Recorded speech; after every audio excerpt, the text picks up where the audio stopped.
пандемия басылып кетті, анау болып кетті, мынау болып кетті, сөйтті да бәрі быт-шыт болды. Сөйтті да әкем дүниеден қайтты. 2020 жылы. 20. Ең ауыр жыл болды маған. Кәдімгідей менің сана сезімім, өмірге деген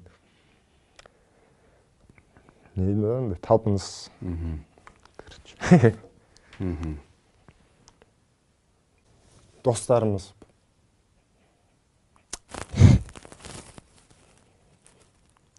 Достарымыз бір-бірімізге звондап отырық қой. Біреуім досымның анасы қайтыс болып кеткен. Екінші досым анасы қайтыс болған, біреуінің әкесі қайтыс болған.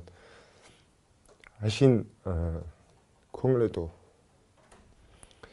Қайғыңа ортақпын деген әңгімемен бітіп отыр бәрі.